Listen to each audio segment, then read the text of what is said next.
2025년 프랑크푸르트 세계 문자학계의 최고 권위 국제문자학회가 열렸습니다. 기조연설이 끝나고 한 낯선 언어가 무대에 오르자마자 학회장은 순식간에 얼어붙었습니다. 발표자도 참가자도 언론도 아무도 예상하지 못했습니다. 그 글자는 라틴어도 중국 한자도 아랍 문자도 아니었습니다. 전혀 다른 문명, 완전히 다른 철학. 가장 독립적이고 가장 아름답고 가장 정치적인 문자 한글. 그들은 나라를 잃고도 이 문자를 먼저 지켰습니다. 그 문자는 국민이 목숨 걸고 이어왔고 지금은 인공지능이 가장 먼저 배우는 언어가 됐습니다. 저는 클라우디아 슈트라우스입니다. 독일 하이델베르크 대학에서 문자의 탄생과 쇠퇴, 그리고 그 안에 깃든 인류의 의식을 연구해왔어요. 어릴 적부터 언어라는 건 단순한 소통의 도구가 아니라 문명 그 자체라고 믿어왔습니다. 기록이 없는 민족은 존재하지 않는 민족이라는 말. 학계에선 농담처럼 하지만 저는 진심으로 받아들였거든요. 그래서 저는 문자 자체의 흥망성쇠를 쫓아다니는 사람이 되었죠. 지금까지 연구해온 문자는 수십 가지가 넘습니다. 메소포타미아의 서령 문자, 이집트의 상형 문자, 인도의 브라흐미 문자, 아메리카 마야 문자, 중국의 갑골문, 그리고 지금도 살아있는 라틴 문자와 한자. 놀랍도록 찬란했던 그 문명들의 흔적이지만 대부분은 죽은 문자가 되었어요. 그중 몇몇은 신전이나 돌비석 속에서만 남아있고 어떤 건 지배계층이 사라지자 함께 증발해버렸죠. 이건 명백한 진실이었습니다. 문자는 권력이 지탱해주지 않으면 살아남지 못한다. 그런데 2024년 봄 스위스 제네바에서 열린 세계 문자학회에서 저는 한 문장을 듣고 뒷덜미를 잡힌 듯한 충격을 받았습니다. 한국에서 온 한 젊은 학자가 이렇게 발표했거든요. 한글은 세종대왕이 창제했고 국민이 지켜냈습니다. 국민이 문자를 지켰다고요? 왕도, 교회도, 학자도 아닌 국민. 아무리 발표가 자유로운 자리라지만 그렇게 낭만적인 말을 믿는 사람이 아직 있다니. 하지만 그 문장 하나가 제 머릿속을 며칠 동안 떠나지 않았습니다. 그래서 본능적으로 한글이라는 단어를 검색했고 그 결과 저는 그 자리에서 한글은 아마추어 문자일 것이라는 확신을 가졌어요. 수천 년 축적된 문자와 비교하면 고작 15세기에 만들어졌다는 한글은 그리 대단하지 않을 거라고 생각했습니다. 그런데 놀랍게도 국제문자학회지에 실린 한글 분석 논문들을 읽어보자마자 제 안에 어떤 기둥 하나가 삐걱거리는 느낌이 들더군요. 자음은 발음기관의 모양을 본떴고 모음은 하늘, 땅, 사람을 조합한 천지인 원리. 이게 가능해요? 문자 설계에서 철학, 음성학, 미학이 동시에 들어갔다고요? 게다가 이런 설명이 모두 문서로 남아있다는 점은 문자학자 입장에선 충격 그 자체였습니다. 결국 저는 그동안의 신념을 검증하기 위해 직접 한국으로 향하기로 했습니다. 처음 서울 인천공항에 도착한 순간 저는 스스로에게 약속했어요. 감정 말고 기록으로만 판단하자. 감탄도 비판도 오직 증거로. 서울에 도착한 날 밤 저는 호텔방 침대 위에서 그동안 써왔던 연구 노트를 펼쳐보았어요. 가방 속에서 꺼낸 갈색 가죽 노트는 제게 단순한 메모장이 아니었습니다. 20년 넘게 세계의 문자를 연구하며 적어놓은 인류 문명의 자취 그 자체였죠. 제가 거쳐온 문명은 모두 문자의 시대를 중심으로 흥하고 그 문자가 사라지는 순간 함께 역사의 그림자 속으로 사라졌습니다. 바빌론의 서령 문자는 화려한 제국이 무너진 뒤 더는 쓰이지 않았고 이집트의 신관 문자 역시 피라미드에 새겨진 채 박물관 유리 안에 갇혀버렸어요. 중국의 갑골문도 이제는 아무도 직접 사용하지 않으며 한자조차도 점점 간소화되어 본래의 형상은 소멸하고 있죠. 라틴어는 어떨까요? 수천 년을 이어온 거대한 문자 체계였지만 이제는 교황청과 의학 논문 안에서만 간신히 숨쉬는 죽은 문자에 가까워요. 더 이상 누군가의 일상에서 말로 불리지 않고 손으로 쓰이지 않으며 사람 사이를 오가는 도구가 아닌 기록물로만 남은 언어는 결국 죽은 거나 다름없다고 저는 생각해요. 문자는 언제나 권력과 함께 생존했습니다. 문자의 생존 곡선은 곧 지배자의 수명과도 같았죠. 왕이 죽고 나라가 망하면 그 문자도 같이 사라지는 게 역사적 통계였습니다. 그래서 저는 확신하고 있었어요. 문자는 권력이 지탱하지 않으면 반드시 죽는다. 이건 단순한 가설이 아니라 수천 년 세계 문자의 흐름이 제게 내린 결론이었습니다. 그런데 지금 제가 서 있는 이 한국이 그 결론을 완전히 뒤집어버리려 하고 있었습니다. 한글이라는 문자는 1443년 창제되었다고 들었어요. 즉, 다른 문자들과 비교하면 꽤 젊은 축에 속합니다. 하지만 이상한 건 이 문자가 단 한 번도 단절되지 않았다는 겁니다. 나라가 망했어도 살아남았고 왕조가 바뀌어도 버려지지 않았고 심지어 외세의 언어적 식민지 시도 속에서도 굴복하지 않았습니다. 어떻게 이런 일이 가능하죠? 분명히 조선 후기에는 한자 사용이 권위의 상징이었고 양반 계층은 오히려 한글을 언문이라며 하찮게 여겼다고 들었습니다. 지배계층이 외면했는데도 문자가 살아남는다. 그것도 무려 500년 이상. 이건 문자학자 입장에서 보면 진화학적으로도 불가능한 사례입니다. 죽은 문자의 전형인 라틴어와는 다르게 한글은 한국 사회의 모든 공간에서 지금 이 순간도 사용되고 있었습니다. 지하철 노선도, 공공기관 간판, 스마트폰 키보드, 유튜브 자막, 심지어 광고 속 유머까지. 저는 진심으로 혼란스러웠습니다. 한국에 도착한 지 이틀째 되는 날, 저는 광화문 근처의 대형 서점 역사 코너에서 훈민정음 해례본 해제와 해설이 담긴 책 한 권을 발견했어요. 두꺼운 학술서일 거라 예상했는데 생각보다 읽기 쉽고 정리도 잘 되어 있더군요. 앞부분에는 원문 서문이 그대로 실려 있었고 옆 페이지엔 현대어 번역이 병기되어 있었어요. 책장을 넘기자 가장 먼저 눈에 들어온 건 생소한 활자였습니다. 나란말씀이 둥기게 달아 문자화로 서르 사마띠 아니할세. 익숙하지 않은 중세 한국어 문장이었지만 옆에 쓰인 해석을 읽는 순간 제 눈이 멈췄고 숨이 턱 막혔습니다. 우리나라 말은 중국 말과 달라서 한자로는 제대로 표현되지 않는다. 이 때문에 백성들이 자기 뜻을 말하고자 해도 끝내 펼 수 없는 이가 많았다. 그래서 내가 새로 28글자를 만들어 누구든 쉽게 익혀서 날마다 쓰게 하고자 한다. 지금 제가 읽은 게 맞나요? 왕이 문자를 만든 이유가 백성들이 자기 생각을 펼 수 있도록 하기 위해서라고요? 눈앞의 활자가 일순 사라지는 듯 했어요. 제 연구 인생 20년을 완전히 비웃는 듯한 문장이었으니까요. 저는 유럽인입니다. 로마의 라틴어는 귀족과 성직자의 전유물이었고 독일어조차도 마르틴 루터가 성경을 번역하기 전까지는 신 앞에서조차 들을 수 없는 민중의 말로 취급됐어요. 왕이 문자에 관여하는 경우는 많았지만 백성을 위해 만들었다는 건 존재하지 않았습니다. 문자는 지배를 위해 만들어졌고 통제의 도구였죠. 그런데 이 세종이라는 인물은 자신의 백성들이 그를 몰라서 말도 못하고 억울함도 표현 못하는 걸 보고 그걸 안타까워해서 글자를 만들었다고요? 저는 다시 읽고 또 읽었습니다. 어리석은 백성들이 쉽게 익혀 날마다 쓸 수 있도록 한다. 이 구절을 곱씹을수록 마치 종교 경전을 읽는 것 같은 기분이 들었어요.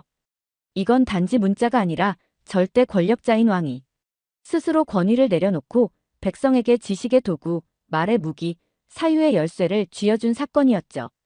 저는 로제 타석을 본 적이 있습니다. 수천 년 묵은 상형 문자를 해독할 열쇠로 불리지만 그건 정복자의 권력을 뽐내는 기념비적 도구였죠.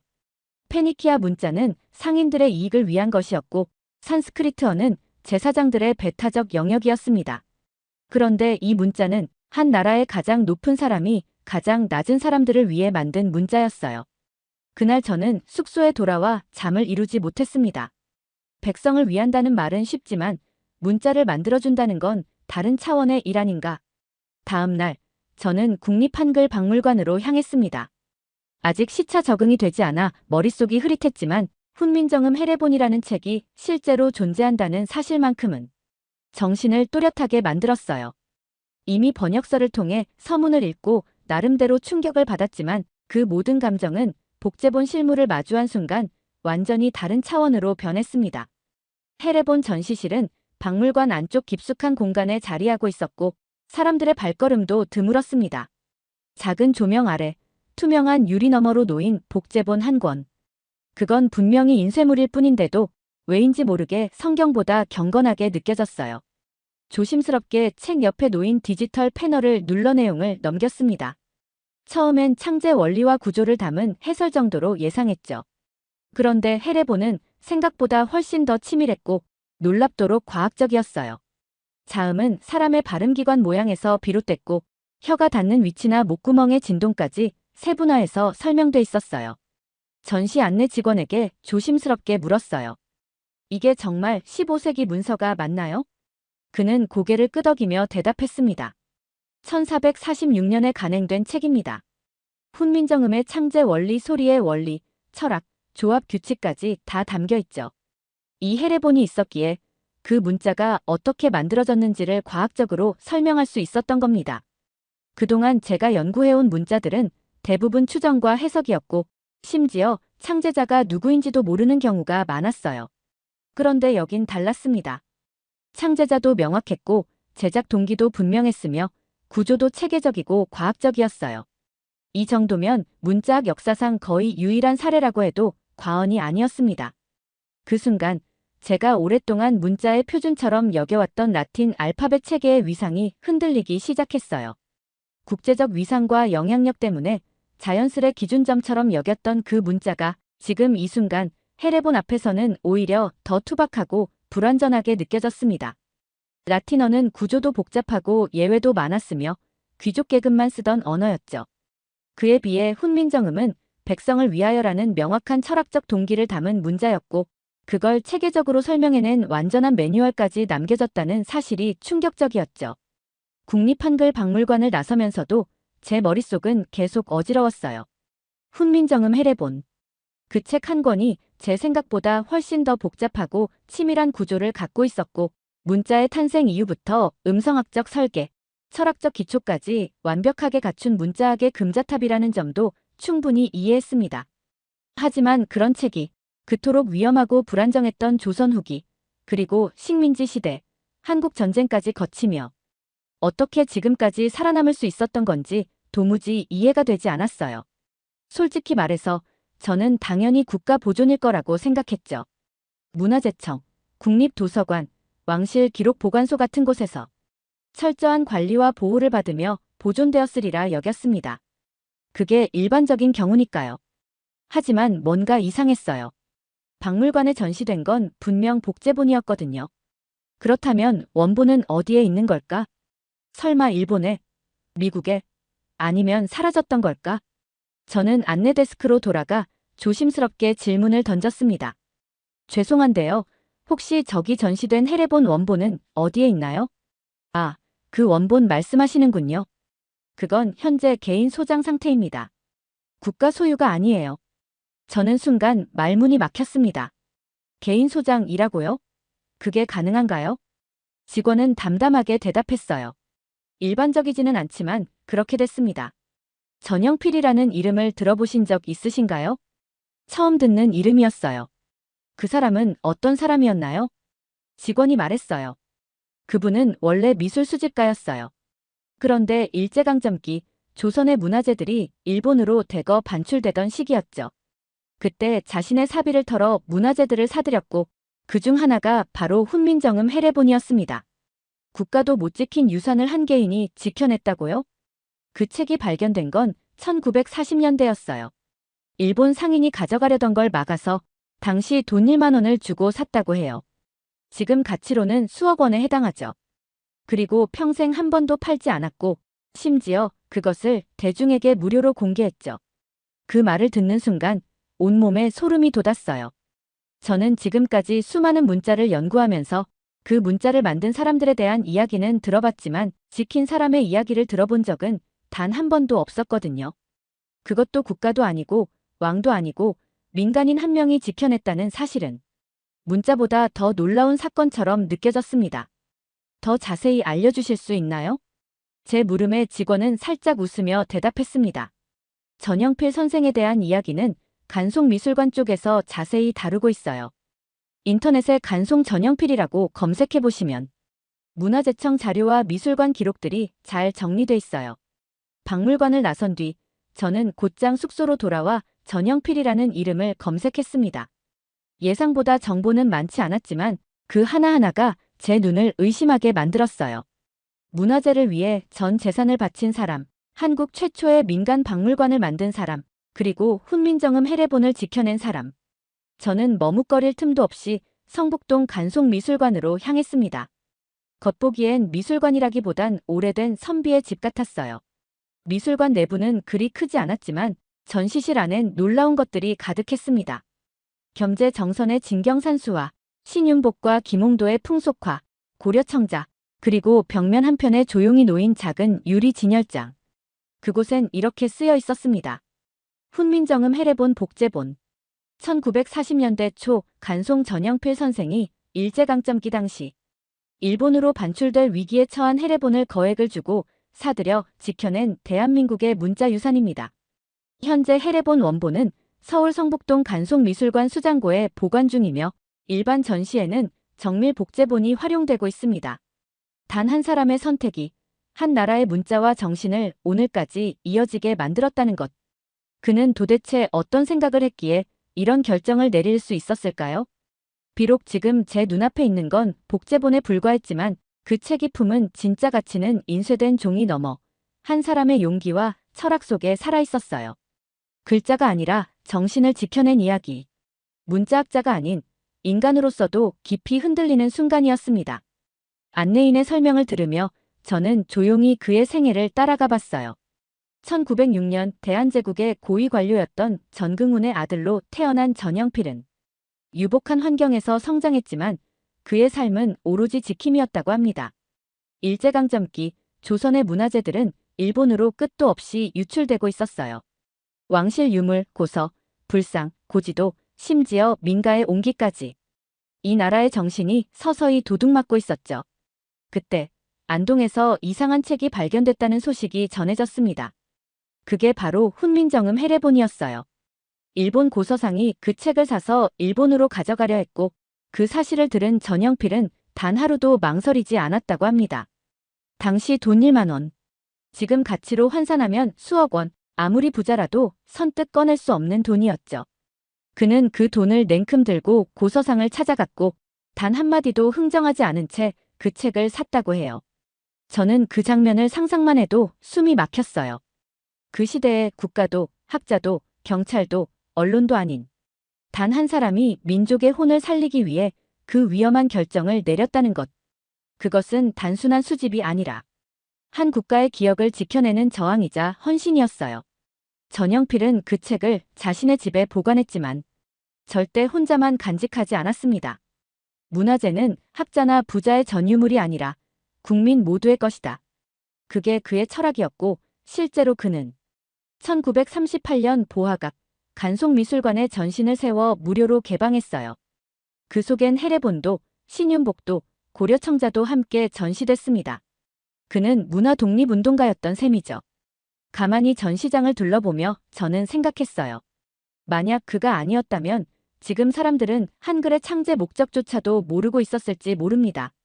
그 책이 일본에 넘어갔더라면 그림 한 장이 글자 한 줄이 일본 문화유산으로 둔갑했을지도 몰라요.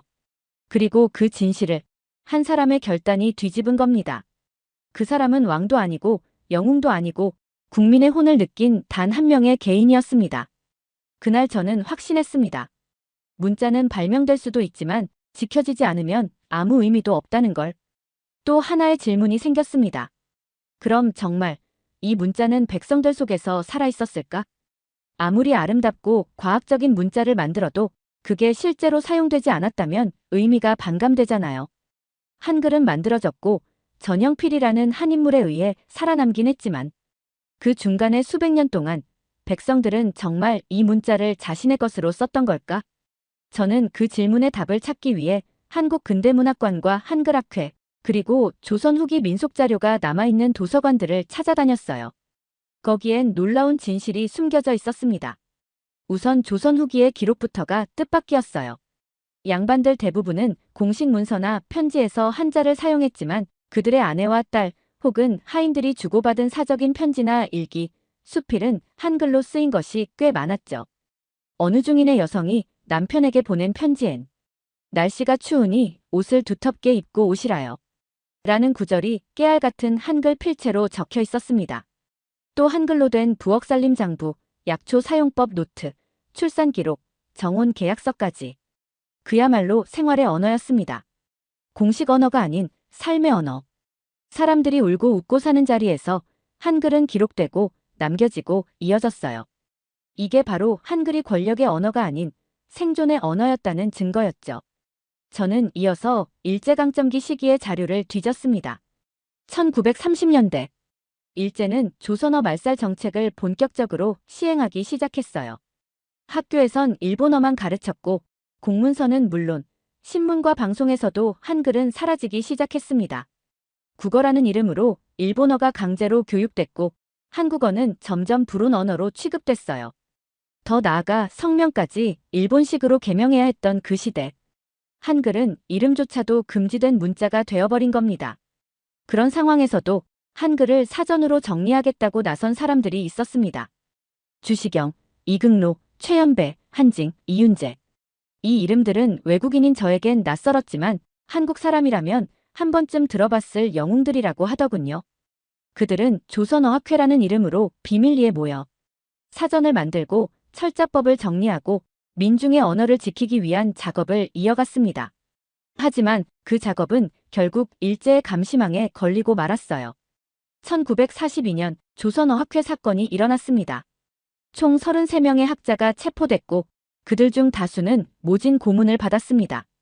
그중 이윤재 선생은 결국 옥중에서 고문 후유증으로 숨졌습니다. 한 언어를 지킨다는 일이 총을 든 것도 아니고 폭탄을 던진 것도 아닌데 왜 그렇게까지 위험한 일이었을까요? 그 이유는 단 하나입니다. 말을 지키는 건 곧 정신을 지키는 일이었기 때문이죠. 일제는 한국인을 지배하려 했고 그 지배의 시작은 생각하는 방식, 말하는 방식, 기록하는 방식을 바꾸는 것이었습니다. 그리고 그 중심에 있는 게 바로 문자였어요. 그걸 금지당했다는 건 기억 자체를 지우겠다는 말과 다르지 않았습니다. 그런데도 사람들은 포기하지 않았습니다. 밤에 몰래 모여 한글을 공부했고 학교에선 종이 뒷면에 몰래 적어가며 조선어를 가르쳤습니다. 감옥 안에서도 심지어 사형을 앞둔 독립운동가들도 유언을 한글로 남겼습니다. 저는 그들의 기록을 읽으면서 몇 번이고 눈물을 삼켜야 했습니다. 학자라는 직업을 가진 제가 단어 하나 정리하는 게 뭐가 대수냐고 생각했던 그 일이 어떤 이들에겐 생명과도 바꿀 수 없는 신념이었더라고요. 무기를 들지 않아도 말과 글로 저항할 수 있다는 걸 그들은 증명해냈어요. 그리고 그들의 희생 덕분에 오늘날 제가 이 문자를 연구할 수 있는 겁니다. 그리고 전 그 순간 확신했어요. 한글은 살아남은 문자가 아니라 사람들이 죽어가며 살려낸 문자구나. 생각해보면 해례보는 한글의 기술적 매뉴얼에 불과했을지도 몰라요. 그 문자가 위대한 이유는 그 글자를 배우지 말라는 명령에 저항하며 배운 사람들이 있었기 때문이고 사용하지 말라는 압력 속에서도 몰래 적은 사람들이 있었기 때문입니다. 세종이 만들었고 전형필이 지켰고 그 사이 수백만의 무명의 이들이 말없이 조용히 그러나 반드시 그 문자를 이어온 거예요. 저는 그런 이야기들을 조용히 수첩에 기록하면서 제 연구의 시작점이자 끝점이 완전히 바뀌고 있다는 걸 실감했습니다. 이제까지 저는 문자는 권력이 만든다는 전제를 믿었지만 한국은 그 전제를 뒤집는 나라였어요. 문자는 권력에 의해 창제되었지만 그 생명은 국민이 부여했다는 것을 이보다 더 강하게 입증한 사례는 없었습니다. 저는 한참을 가만히 앉아 있었습니다. 사전을 만든다는 이유만으로 고문을 당하고 감옥에 갇히고 죽임을 당한다는 것. 그건 문자학자로서 제가 살아온 세계와는 너무도 동떨어진 현실이었어요. 그날 밤 제 머릿속을 떠나지 않았던 문장이 하나 있었어요. 언어를 지운다는 것은 곧 기억을 지우는 일이다. 저는 유럽인이며 독일인입니다. 우리 민족 역시 20세기 초반 끔찍한 전쟁과 전체주의의 광풍을 지나왔고 그 과정에서 언어와 정체성이 얼마나 쉽게 조작되고 파괴되는지를 목격한 역사가 있어요. 하지만 제가 지금 한국에서 마주하고 있는 이 현실은 더욱더 조직적이고 치밀하며 무엇보다도 고통스러웠습니다. 일본은 단순히 조선의 언어를 지우려 한 게 아니었어요. 그 언어를 통해 이어지던 역사, 문화, 가치관, 감정, 이름까지 모두 지우려 했습니다. 처음으로 내선일체, 황국신민화, 창씨개명이라는 단어들을 마주했어요. 말뜻은 생소했지만 그 안에 담긴 본질을 깨닫는 순간 등골이 서늘해졌습니다. 단어가 아닌 칼이었고 정책이 아닌 말살이었어요. 언어는 단지 말이 아니라 정체성이자 생존이란 걸 그날 처음 느꼈습니다. 그들이 강요한 건 조선이라는 존재 전체를 일본식 틀 안에 집어넣겠다는 집단적인 기억 말살의 프로젝트였죠. 이름을 바꾸게 하고 학교에서 조선말을 금지하고 심지어 가정에서 아이들이 한글을 쓰는 걸 감시하는 사회. 그런데 이 모든 걸 마주하며 저는 자꾸만 제 조국 독일을 떠올렸습니다. 한때 수많은 유럽 식민지에서 독일은 언어와 지식의 이름으로 문명을 심었다고 주장했지만 그 실상은 문화를 말살하고 전통을 없애고 고유의 언어를 미개라 불렀던 제국주의의 또 다른 얼굴이었죠. 프랑스 식민지에서도 영국 식민지에서도 현지 언어를 버리고 제국의 언어를 쓰게 만드는 건 곧 지배의 도구였습니다. 하지만 조선에서 제가 목격한 건 그 도구에 저항한 사람들, 그 저항 속에서 자신의 언어를 끝끝내 쥐고 있었던 사람들이었어요. 한국은 특이한 나라였습니다. 자신들의 글자를 만든 것도 세계의 드문 일이었지만 그걸 지키기 위해 목숨을 건 나라는 더더욱 드물었습니다. 세종은 백성을 위해 문자를 만들었고 백성은 그 문자를 지키기 위해 목숨을 걸었습니다. 그리고 그것을 지켜낸 후손들은 이제 전 세계에서 가장 높은 문해율을 자랑하며 모든 국민이 자신의 언어로 생각하고 말하고 기록하는 나라를 만들어냈습니다. 저는 이 모든 흐름이 한 줄로 이어진다는 사실에 깊은 전율을 느꼈어요. 그 어떤 문자도 이런 서사를 가진 적은 없었습니다. 그 어떤 나라도 문자를 둘러싼 민중서사를 국가의 중심 기억으로 삼은 적은 없었고요. 그날 밤 저는 제 연구 노트 첫 장에 이렇게 적었습니다. 한글은 문자다. 그러나 동시에 한민족의 기억이다. 그리고 기억은 말살될 수는 있어도 항복하지는 않는다. 한글은 항복하지 않았습니다. 그것을 지우려 했던 제국도, 그것을 버리려 했던 권력도, 그것을 빼앗으려 했던 자들마저도 결국 이 문자의 생존 앞에서는 패배자가 되었습니다. 다음 날 아침, 저는 서울 시내를 걷다가 어느 전자상가에 들어섰습니다.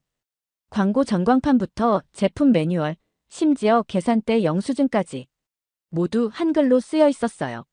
가게 안에는 노인도, 청년도, 외국인도 있었지만 모두가 한글을 쓰고 있었습니다.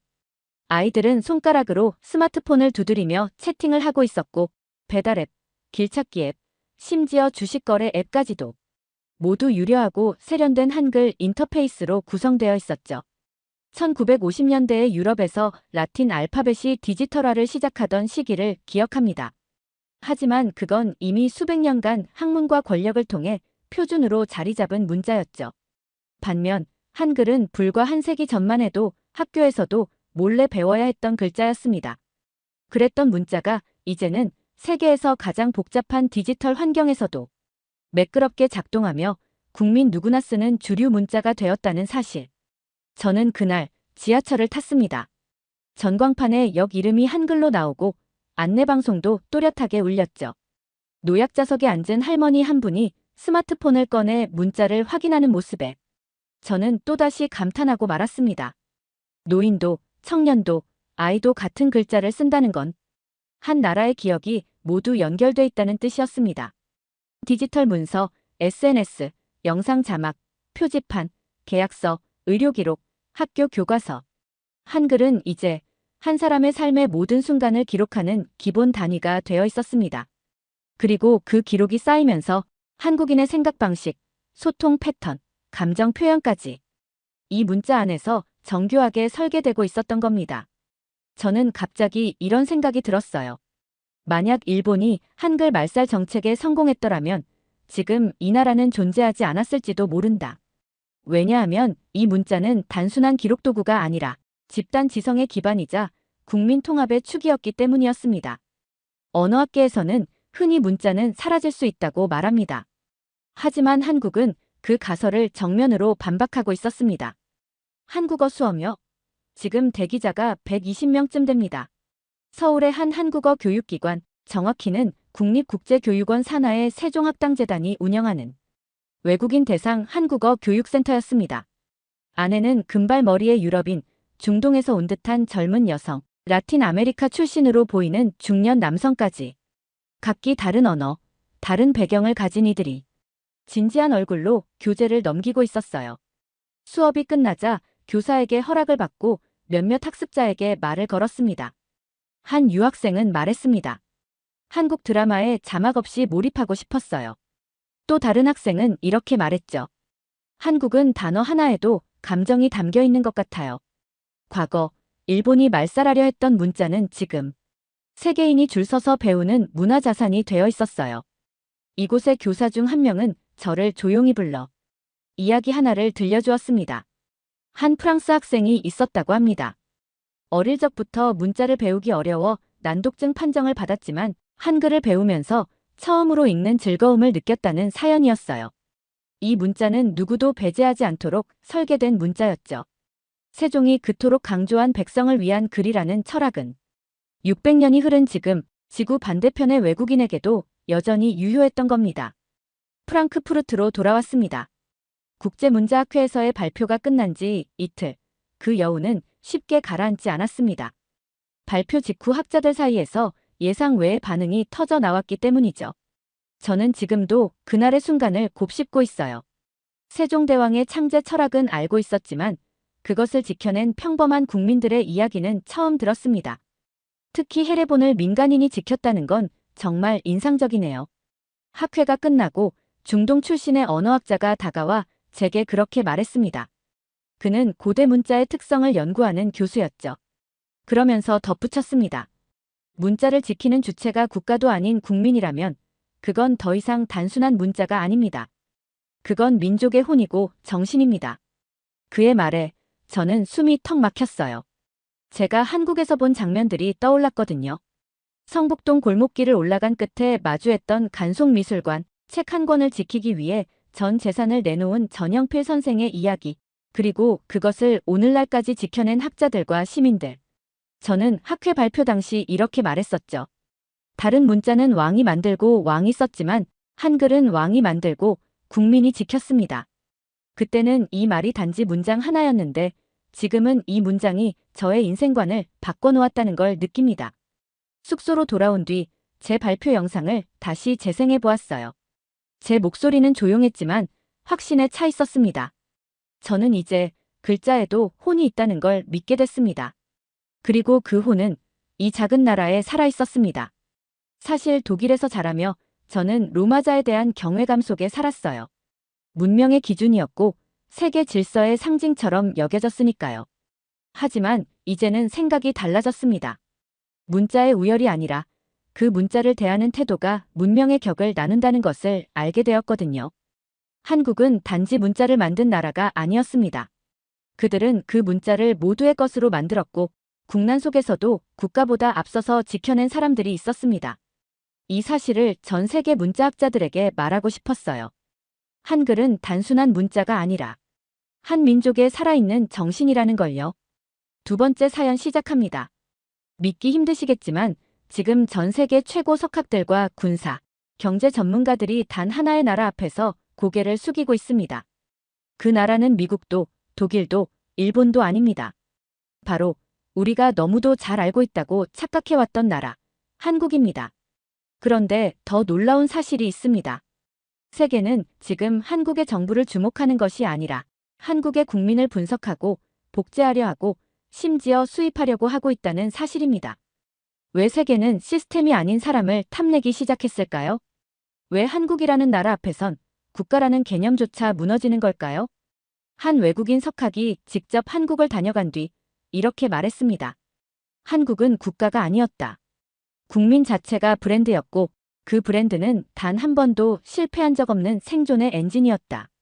그는 한국을 반도체 강국이라 여겼지만 직접 눈으로 보고 귀로 듣고 피부로 느낀 뒤 국가 시스템이 아니라 국민의 태도가 한국을 만든 것이라는 사실을 깨닫고 20년간의 연구 보고서를 전면 수정했습니다. 그리고 이 보고서를 읽은 세계 각국의 정부와 싱크탱크들은 충격 속에서 단 하나의 질문을 던졌습니다. 한국인은 대체 어떤 사람들입니까? 대체 무슨 사연인지 오늘 사연 바로 시작하겠습니다. 저는 조너선 윌킨슨입니다. 국제정치경제학 박사로서 지난 20년간 세계은행 개발협력국 소속으로 수십 개국의 경제구조, 사회 시스템, 그리고 공급망 전략을 분석해왔습니다. 저의 연구 인생은 언제나 국가를 중심으로 움직였습니다. 국가의 법, 정책, 경제지표, 군사력. 한 나라를 이해하는 데 필요한 것은 시스템과 숫자라고 굳게 믿어왔죠. 오랫동안 세계가 한국을 어떻게 바라봤는지 너무나 잘 알고 있었습니다. 가난하고 작고 위기 앞에서 쉽게 무너질 나라. 외환위기 때는 한국은 끝났다고 냉소했고 기술 전쟁이 시작되자 한국이 그걸 버텨낼 리 없다고 단정지었습니다. 저 역시 그렇게 생각했습니다. 그래서 한국이 눈부시게 발전하는 모습을 이해하지 못했죠. 빠른 경제 성장, 탁월한 반도체 산업, 단단한 제조업 기반, 모두 정부가 주도한 기적, 그 이상은 아닐 거라 여겼습니다. 하지만 제가 직접 한국 땅을 밟고 그곳에서 살아 숨쉬는 사람들을 만나는 순간 그 믿음은 산산이 깨지고 말았습니다. 처음 한국 산업 현장을 방문했을 때 시간이라는 개념에 대해 다시 생각하게 됐습니다. 아침 7시 서울 남부의 기계부품 공장. 정문 앞에서 아직 깜깜한 하늘을 배경으로 수십 명의 사람들이 이미 교대 준비를 마치고 있었습니다. 그들은 누가 시키지도 않았는데 5분, 아니 10분이나 일찍 줄을 섰고 서로에게 인사를 나누며 묵묵히 대기하고 있었어요. 공장장에게 물었습니다. 왜 이렇게 일찍 서 있는 거죠? 출근 시간은 7시 반 아닌가요? 그가 멋쩍게 웃으며 이렇게 말했습니다. 이게 그냥 습관이 됐습니다. 우리끼리는 준비된 사람만이 하루를 차지한다고 해요. 이 말을 들은 순간 알 수 없는 충격을 받았습니다. 그건 마치 나라를 떠받드는 각자의 자리에 대한 책임감의 표현처럼 느껴졌거든요. 조금 후 생산라인에서 한 청년과 짧은 인터뷰를 진행했습니다. 그는 3년차 조립기사였고 나이는 겨우 28이었죠. 제가 던진 질문은 단순했습니다. 힘들지 않습니까? 그는 망설이지 않고 대답했습니다. 우리가 멈추면 이 공장도 멈추잖아요. 그는 자신을 한 명의 노동자가 아니라 이 공장의 기여, 더 나아가 국가 산업의 한 축처럼 여기는 겁니다. 한국인의 성실함은 열심히 일한다는 의미를 넘어서 있었습니다. 그건 명백히 국가를 개인의 손으로 떠받든다는 의식이었습니다. 그 의식은 공장에서만 느껴지지 않았습니다. 택시기사, 편의점 알바생, 관공서 청소 노동자까지 서로 다른 배경의 사람들 모두가 자기 자리에서 톱니바퀴처럼 움직이고 있었어요. 하루에 10시간 넘게 근무하고도 죄송합니다. 늦게 드렸네요 라고 인사하는 모습은 처음엔 불편할 정도로 과하다고 느껴졌지만 시간이 지나며 이해할 수밖에 없었습니다. 그날 숙소로 돌아와 데이터로는 설명할 수 없는 문장을 노트에 적었습니다. 한국의 성장은 구조적 요인이 아니라 정신적 인프라 때문이다. 그것이 무엇보다 무서운 경쟁력이었죠.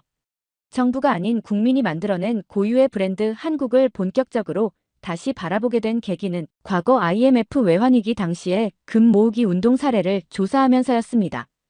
이 이야기는 이미 유명하다고 알고 있었지만 솔직히 처음엔 반신반의했어요. 설마 정말로 국민들이 스스로 결혼 반지와 아이 돌반지를 꺼내 은행에 맡겼다고. 이건 영화가 아니라 현실인데. 하지만 제 두 눈으로 봤습니다. 서울시청 근처에 위치한 은행 역사관에서 보관 중인 기증 금반지 진열장을 마주했을 때 오래도록 그 자리에서 움직이지 못했습니다.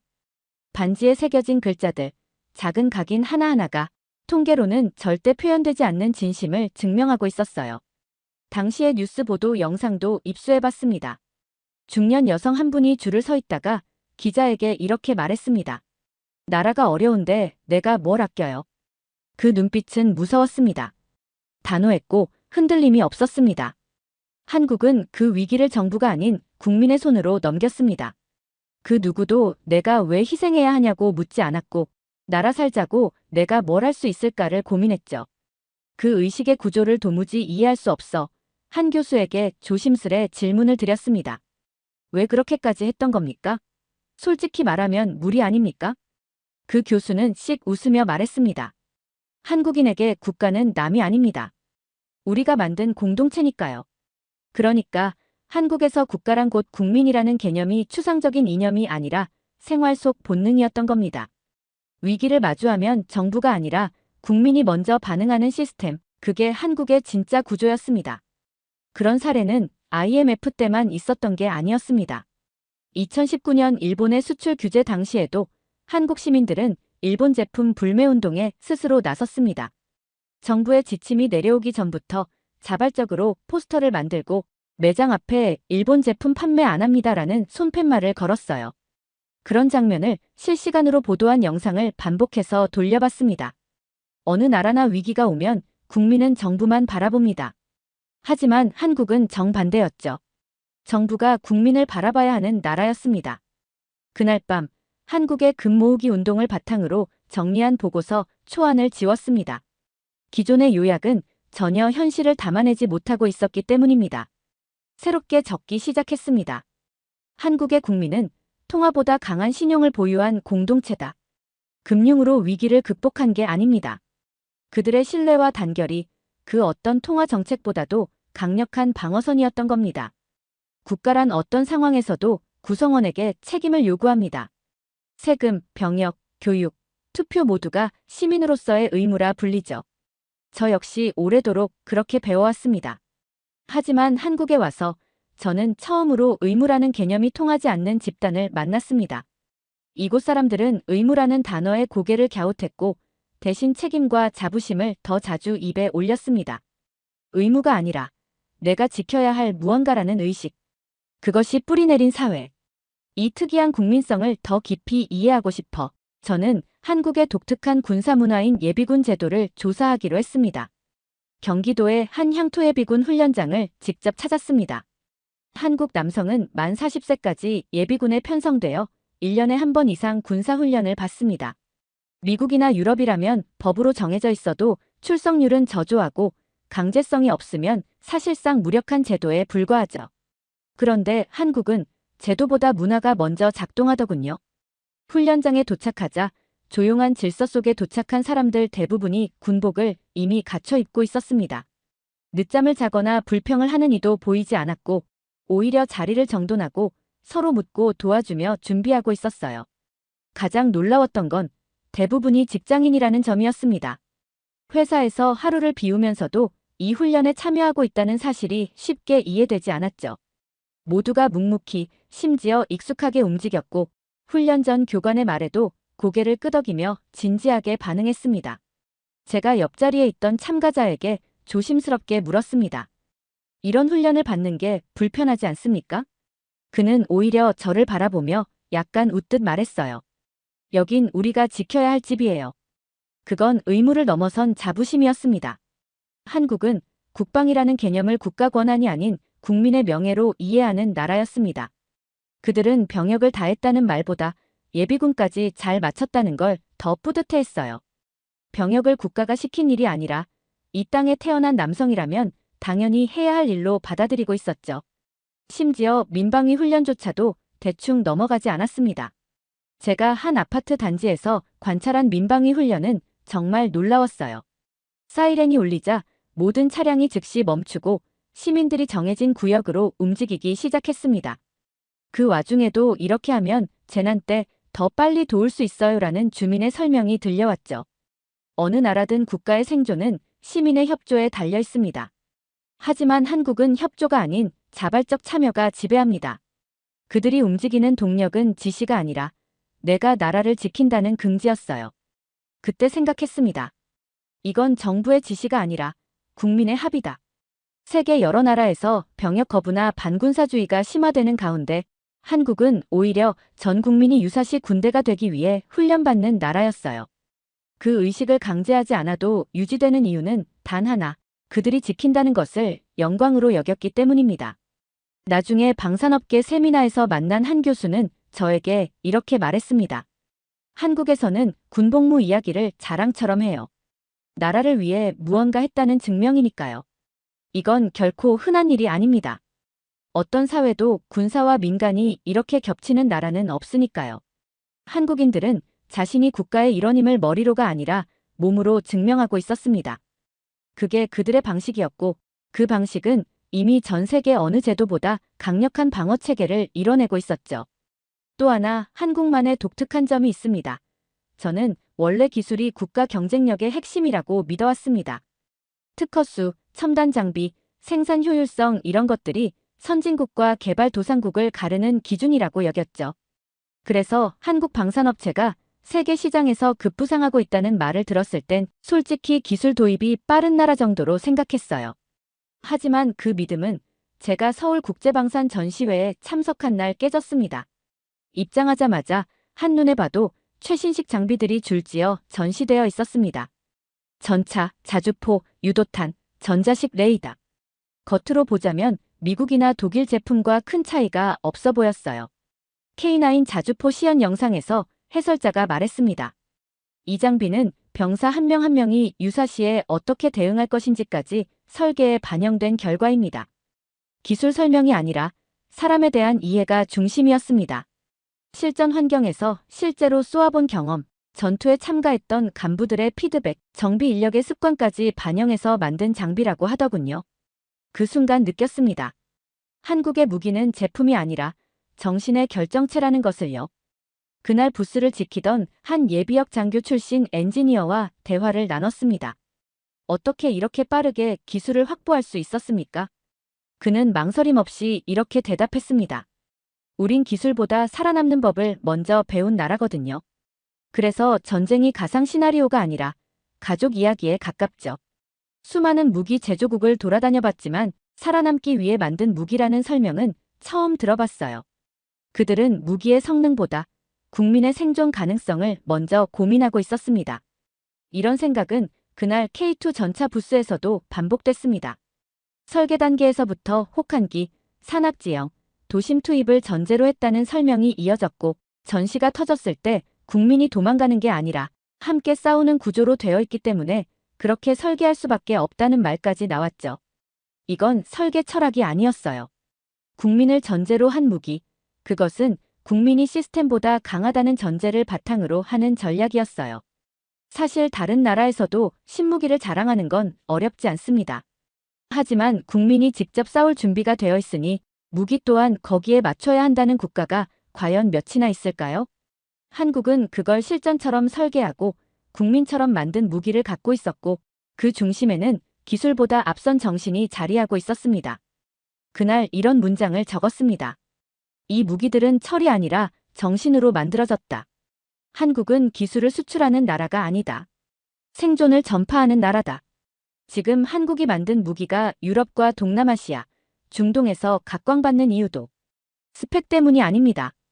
실제로 싸울 줄 아는 국민이 만든 무기라는 신뢰 때문입니다. 그건 스펙보다 무겁고 가격보다 강력한 경쟁력이었습니다.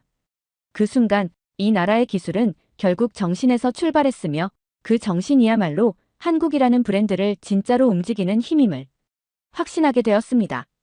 방산 전시회에서 정신의 힘을 깨닫고 난 뒤 저는 생각했습니다. 정말 그 정신이 모든 한국인에게 스며 있는 걸까?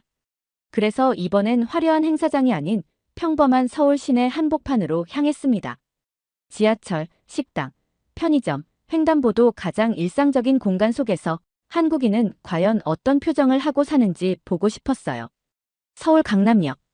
퇴근 시간 즈음, 인파로 붐비는 플랫폼 한가운데서 한 장면이 펼쳐졌습니다. 초등학생쯤 되어 보이는 아이가 걸려 넘어졌고 가방이 쏟아졌어요. 그 순간 놀랍게도 3명의 어른이 거의 동시에 반응했습니다. 한 사람은 아이를 일으켜 세우고 한 사람은 떨어진 물건을 주웠고 또 한 사람은 괜찮니? 하며 무릎을 꿇었습니다. 그 장면이 너무도 자연스럽게 흘러가서 이게 연출인가 싶을 정도였습니다. 그 누구도 내가 해야 하나? 망설이지 않았고 누가 먼저랄 것도 없이 움직였습니다. 그저 옆에 있었기에 내 일처럼 행동한 사람들이었죠. 며칠 뒤 한 식당에서 밥을 먹고 있던 중이었습니다. 한 손님이 실수로 국을 쏟았고 종업원이 급히 닦으려는 순간 옆 테이블의 50대 남성이 먼저 자신의 휴지 뭉치를 건넸습니다. 여기선 누가 나서야 하는지가 중요하지 않았습니다. 모두가 잠재적인 대표자처럼 움직이고 있었죠. 나중에 어느 교수에게 이 현상에 대해 물었습니다. 왜 한국인들은 늘 국가의 얼굴처럼 행동하는 겁니까? 그 교수는 단순한 듯 무겁게 말했어요. 어릴 때부터 듣고 자라요. 너 하나 잘못하면 나라 망신이다.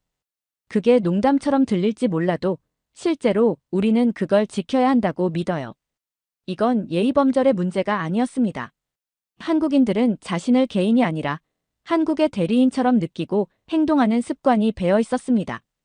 국제공항에서 줄을 반듯하게 서 있는 모습, 여권에 각종 보호 스티커를 붙이는 행동, 여행 중 쓰레기를 다시 가방에 넣고 돌아오는 시민들. 그건 누가 시켜서 하는 게 아니었어요. 내가 한국인이라는 게 누군가에게 어떤 인상을 줄까? 이 질문을 늘 마음속에 지닌 채 살아가는 국민이었습니다. 저는 그런 태도를 무형의 외교력이라고 표현하고 싶었습니다.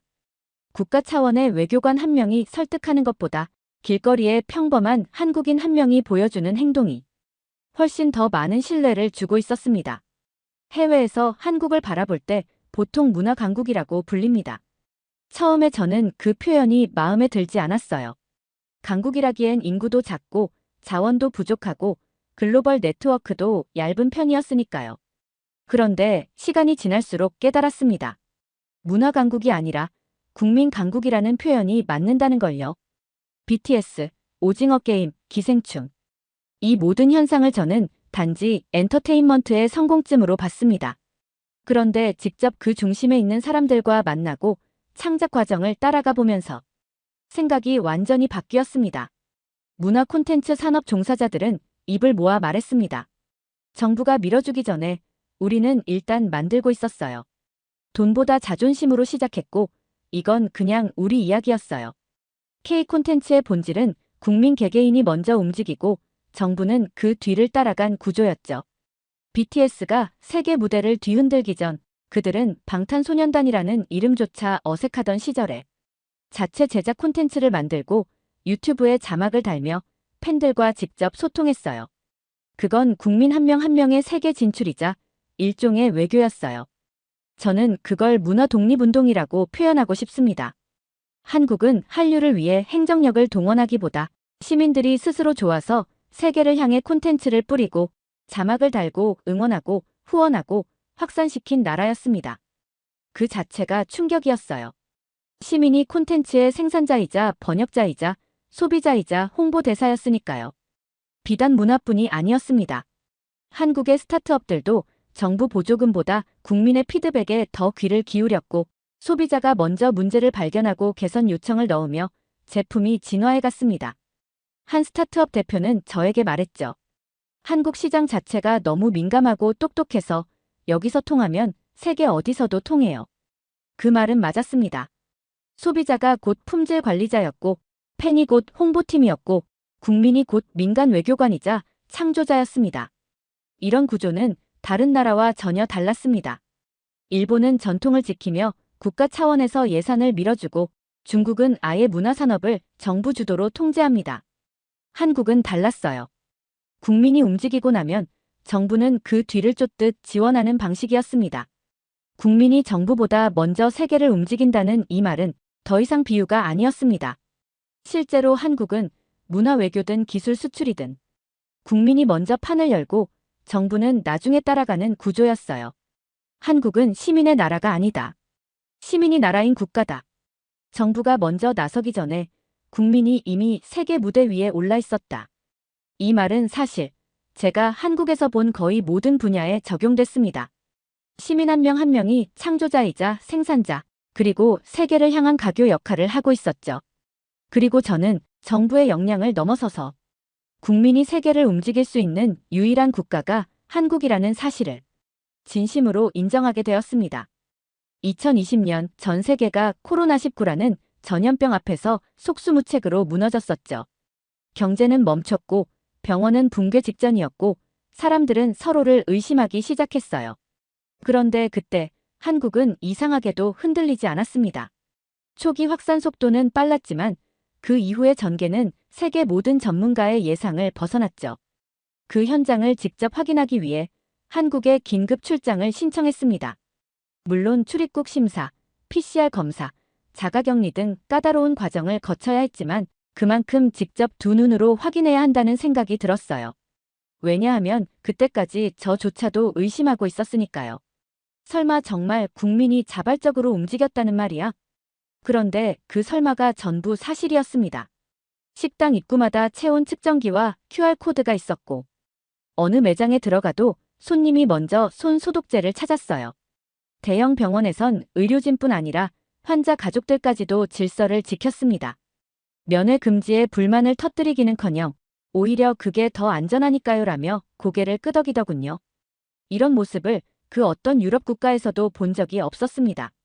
그 시기 미국과 유럽의 마트에서는 휴지와 생수 사재기가 벌어졌지만 서울의 대형마트에서는 줄을 서서 한 칸씩 띄워서 조용히 기다리는 시민들이 있었습니다. 거짓말 같지만 그 장면을 영상으로 남기며 저는 자문했죠. 이런 집단 행동이 가능한 이유는 무엇일까? 정부의 시스템이 완벽했을까요? 아닙니다. 어느 정부나 초유의 사태 앞에선 허점을 드러냅니다. 한국도 예외는 아니었어요.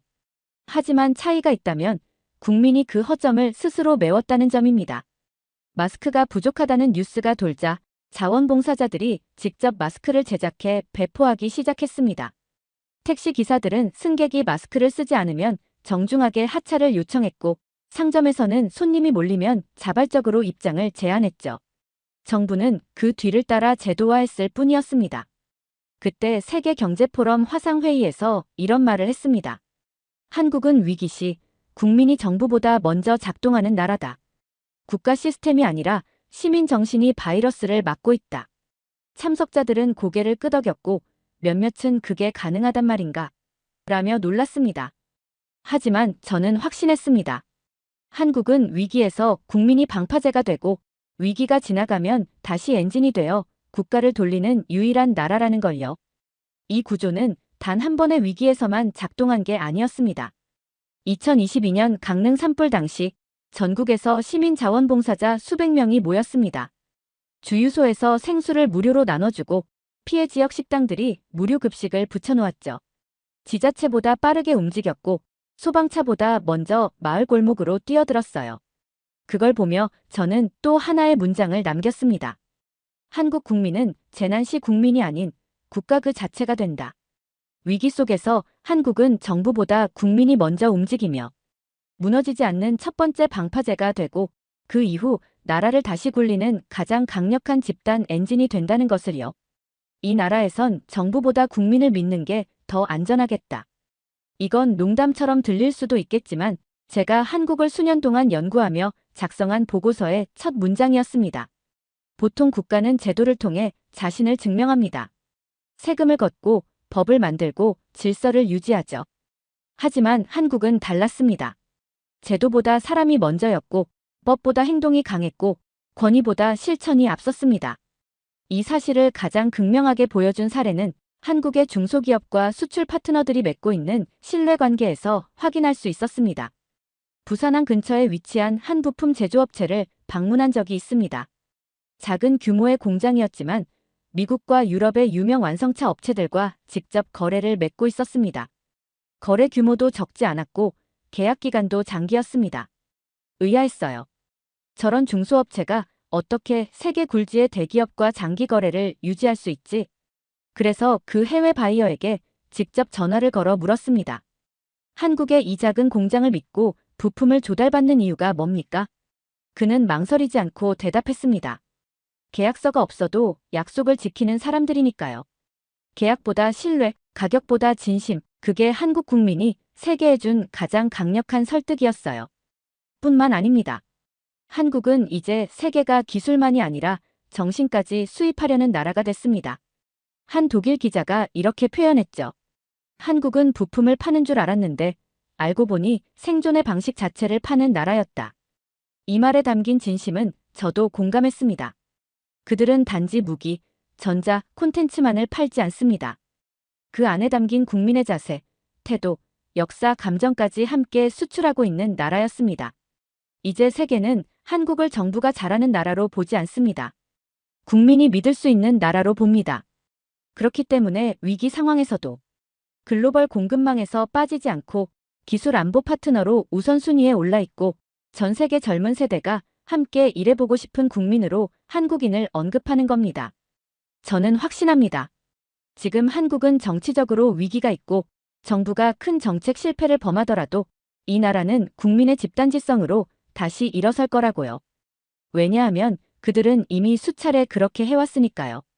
외환위기, 사스, 코로나, 공급망 붕괴, 반도체 위기. 모두가 망했다고 할 때 그들은 조용히 일어섰고 누가 시키지 않아도 뭔가를 만들기 시작했어요.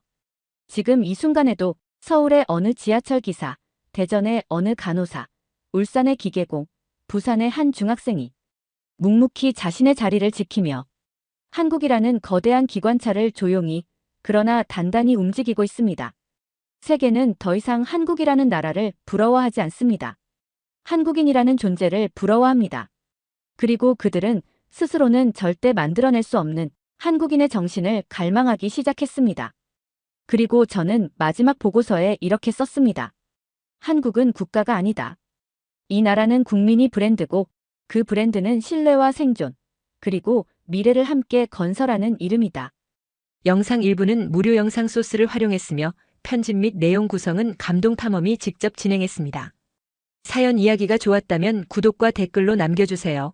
더 재미있는 사연으로 돌아오겠습니다. 이상 감동탐험이었습니다.